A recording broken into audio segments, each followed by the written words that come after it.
പുതിയൊരു വീഡിയോയിലേക്ക് എല്ലാവർക്കും സ്വാഗതം. അപ്പോൾ ഇന്നത്തെ വീഡിയോ എന്ന് പറഞ്ഞിട്ടുള്ളത് 3 വെറൈറ്റി ബജീൻ്റെ റെസിപ്പിയാണ് കേട്ടോ. നല്ല സിമ്പിളാണ് ഉണ്ടാക്കാൻ, എന്നാൽ നല്ല ടേസ്റ്റാണ്. അപ്പോൾ അതെങ്ങനെ ഉണ്ടാക്കിയെടുക്കുന്നതെന്ന് നോക്കാം. അതിന് വേണ്ടി ഒരു ബൗളിലേക്ക് 1 കപ്പ് കടലമാവ് ഇട്ട് കൊടുക്കുന്നുണ്ട്. പിന്നെ 2-3 ടേബിൾ സ്പൂണോളം പച്ചരിപ്പൊടി ഉണ്ടല്ലോ, അരിപ്പൊടി ഇട്ട് കൊടുക്കുക. വറുത്തതായാലും വറുക്കാത്തതായാലും കുഴപ്പമില്ല കേട്ടോ. പിന്നെ കുറച്ച് കാശ്മീരി മുളക് പൊടി ഉണ്ടെങ്കിൽ അത് കുറച്ച് കൂടുതൽ തന്നെ ഇട്ട് കൊടുക്കുക. അല്ലാന്നുണ്ടെങ്കിൽ കുറച്ച് മാത്രം മുളക് പൊടി ഇട്ട് കൊടുക്കുക.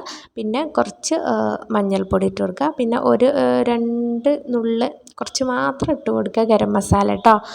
കൂടുതലാവാൻ പാടില്ല. കൂടുതലായി കഴിഞ്ഞാൽ അതിൻ്റെ ഒരു കുത്തൽ ടേസ്റ്റ് ഉണ്ടാവും കേട്ടോ. അതുകൊണ്ട് കുറച്ച് മാത്രം ഇട്ട് കൊടുക്കുക. പിന്നെ ആവശ്യത്തിന് ഉപ്പും കൂടി ഇട്ട് കൊടുക്കുന്നുണ്ട്. പിന്നെ നിങ്ങളെ കയ്യിൽ കായപ്പൊടി ഉണ്ടെന്നുണ്ടെങ്കിൽ അതും കൂടെ ആഡ് ചെയ്ത് കൊടുക്കുക. അതാണ് ഇതിന് നല്ലൊരു ടേസ്റ്റ് കൊടുക്കുന്നത് കേട്ടോ. പിന്നെ കുറച്ച് അപ്പക്കാര ഇട്ട് കൊടുക്കുക. അപ്പോൾ കായപ്പൊടി എന്തായാലും ഇട്ട് കൊടുക്കാൻ വേണ്ടിയിട്ട് നോക്കുക കേട്ടോ. സ്കിപ്പ് ചെയ്യാതെ അത് ചെയ്യുക. പിന്നെ ചെറിയ ജീരകം ഇഷ്ടമുള്ളവരാണെന്നുണ്ടെങ്കിൽ കുറച്ചധികം തന്നെ ഇട്ട് കൊടുക്കുക. എന്നിട്ട് ഈ ഒരു മിക്സിലേക്ക് ആവശ്യത്തിന് പച്ചവെള്ളം കൂടി ഒഴിച്ചിട്ട് നന്നായിട്ട് തന്നെ, നല്ല ലൂസും അല്ല എന്നാൽ നല്ല തിക്കും അല്ല എന്നുള്ള നിലക്ക് നന്നായിട്ടൊന്ന് മിക്സ് ചെയ്തെടുക്കുക കേട്ടോ. കായപ്പൊടിയും കൂടി ഇട്ട് കൊടുക്കുമ്പോൾ നമ്മൾ തട്ടുകടയിൽ നിന്നൊക്കെ കഴിക്കുന്ന ബാജിൻ്റെ അതേ ഒരു ടേസ്റ്റിൽ നമുക്കിത് കിട്ടും കേട്ടോ. അപ്പം അത് സ്കിപ്പ് ചെയ്യാതെ ഇട്ട് കൊടുക്കുക. അപ്പോൾ ഈ ഒരു കൺസിസ്റ്റൻസിയിലാണ് ഇപ്പം ഞാനിത് ആക്കിയെടുത്തിട്ടുള്ളത് കേട്ടോ. എന്നിട്ട് നമുക്ക് ഓരോ ബജീസും ഉണ്ടാക്കിയെടുക്കാം കേട്ടോ. അതിന് വേണ്ടിയിട്ട് ഇപ്പോൾ ഞാൻ 2 കോഴിമുട്ട ഒന്ന് പുഴുങ്ങിക്കാണ്ട് കട്ട് ചെയ്ത് വെച്ചിട്ടുണ്ട്. പിന്നെ 1 ബ്രെഡ് ഇതുപോലെ ഒന്ന് കട്ട് ചെയ്ത് കൊടുക്കുന്നുണ്ട് കേട്ടോ. ഒരു ബ്രെഡിനെ 6 പീസാക്കിയാണ്ടാണ് ഇപ്പോൾ ഞാൻ കട്ട് ചെയ്യുന്നത്.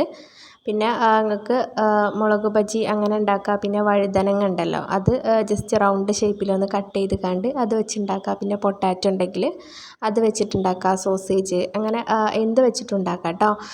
അപ്പോൾ ഇതുപോലെ ഇപ്പോൾ ഞാനിതൊന്ന് കട്ട് ചെയ്തെടുത്തിട്ടുണ്ട്. പിന്നെ നമ്മുടെ സവാള ഉണ്ടല്ലോ, വലിയ ഉള്ളി, അതൊന്ന് റൗണ്ട് ഷേപ്പിലൊന്ന് തിന്നായിട്ടൊന്ന് കട്ട് ചെയ്ത് കൊടുക്കുക. എന്നിട്ട് ഇപ്പോൾ ഞാൻ ഈ കാണിച്ചു തരുന്ന പോലെ ഓരോരോ റൗണ്ടാക്കിയാണ്ട് അതിൽ നിന്ന് വലിയ പീസ് എടുത്തുകൊണ്ട് അങ്ങനെയും ചെയ്തെടുക്കുക. പിന്നെ ബാക്കി വരുന്ന പോർഷനും നമുക്ക് അങ്ങനെ തന്നെ മുക്കി പൊരിക്കാവുന്നതാണ്, കുഴപ്പമൊന്നുമില്ല. ഒരു നല്ലൊരു ടെക്സ്ചറിന് വേണ്ടിയിട്ടാണ് ഇപ്പോൾ ഞാൻ ഇങ്ങനെ ആക്കിയെടുക്കുന്നത് കേട്ടോ. നിങ്ങൾക്ക് ഓരോരോ റൗണ്ടാക്കിയാണ്ട് അങ്ങനെ എടുക്കുക. അല്ലെങ്കിൽ 2 റൗണ്ട് ഒപ്പം വെച്ചിട്ട് ഇതുപോലെ ഇങ്ങനെ ആക്കിയെടുക്കുക കേട്ടോ. അപ്പോൾ ഇതും നല്ല ടേസ്റ്റാണ്. അപ്പോൾ ഇതുപോലെ ഇപ്പോൾ ഞാൻ കുറച്ചെണ്ണം ആക്കിയെടുത്തിട്ടുണ്ട്.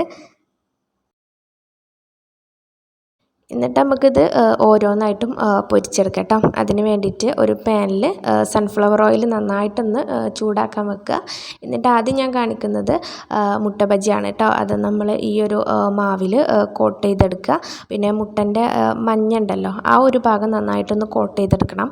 ഇല്ലാന്നുണ്ടെങ്കിൽ നമ്മൾ എണ്ണയിലേക്ക് ഇടുമ്പോൾ അത് പൊട്ടിത്തെറിക്കും കേട്ടോ. അതുകൊണ്ടാണ് എണ്ണ പൊട്ടിത്തെറിക്കും. അപ്പം അതൊന്ന് ശ്രദ്ധിക്കുക. പിന്നെ മീഡിയം ടു ഹൈ ഫ്ലെയിമിൽ വെച്ചിട്ട് ഇത് ചെയ്യാനായിട്ട് നോക്കാം കേട്ടോ.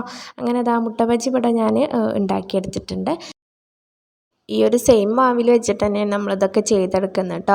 അപ്പോൾ ഇനി നമുക്ക് അടുത്തത് ഉള്ളി ഒന്ന് ഇതുപോലെ ചെയ്തെടുക്കാം കേട്ടോ. പിന്നെ ഉള്ളി ചെയ്യുമ്പോൾ നിങ്ങളുടെ കയ്യിൽ ഫോർക്ക് ഉണ്ടെന്നുണ്ടെങ്കിൽ അത് വെച്ചിട്ട് ഇട്ട് കൊടുക്കുക. പിന്നെ മൊത്തത്തിൽ ഇട്ട് കൊടുക്കരുത് കേട്ടോ. ഓരോന്നായിട്ട് ഇതുപോലെ ഇട്ട് കൊടുക്കുക. മൊത്തത്തിൽ ഇട്ട് കൊടുക്കുമ്പം അത് ഒട്ടിപ്പിടിക്കാനുള്ള ചാൻസ് ഉണ്ട് കേട്ടോ. അപ്പോൾ ഞാനിപ്പോൾ ഇതൊരു സ്റ്റിക്ക് വെച്ചിട്ടാണ് ഇങ്ങനെ ഇട്ട് കൊടുക്കുന്നത്. നല്ലോണം ഫ്രൈ ആയിട്ട് എടുക്കുക. പിന്നെ തിരിച്ചും മറിച്ചൊക്കെ ഇട്ടിട്ട് നല്ലോണം വേവിച്ചെടുക്കുക കേട്ടോ. ഞാനിതിപ്പോൾ സ്പീഡ് കാണിക്കാം. നിങ്ങൾ നല്ലോണം ഒന്ന് കുക്കായിട്ട് എടുക്കുക കേട്ടോ. അപ്പോൾ അതും അവിടെ സെറ്റാക്കിയിട്ട് വെച്ചിട്ടുണ്ട്. ഇനി നമ്മൾ അടുത്ത് നോക്കാൻ പോകുന്നത് ബ്രെഡ് വെച്ചിട്ടുള്ള ബജിയാണ് കേട്ടോ. അപ്പോൾ ഇതുപോലെ തന്നെ ഈ സെയിം മാവിലൊന്ന് കോട്ട് ചെയ്തെടുക്കുക. എന്നിട്ട് ഈ ചൂടുള്ള എണ്ണയിലേക്ക് ഇട്ട് കൊടുക്കുക. എന്നിട്ട് തിരിച്ചും മറിച്ചൊക്കെ ഇട്ടുകൊണ്ട് ഒന്ന് ഫ്രൈ ആക്കി എടുക്കുക കേട്ടോ. പിന്നെ നമ്മൾ ബ്രെഡ് ചെയ്തെടുക്കുമ്പം അതിലേക്ക് മുളകും കുറച്ച് ഉള്ളിയും ഇതൊക്കെ ഇട്ട് കൊടുത്താണ്ട് അങ്ങനെ നമുക്ക് ചെയ്തെടുക്കാം. അപ്പോൾ വേറൊരു ടേസ്റ്റ് ഉണ്ടാവും കേട്ടോ, ഒന്നുകൂടെ ടേസ്റ്റ് ഉണ്ടാവും. അപ്പോൾ ഞാനിപ്പോൾ എല്ലതും ഇതുപോലെ ചെയ്തെടുത്തിട്ടുണ്ട്. അപ്പോൾ ഇത്രയേ ഉള്ളൂ.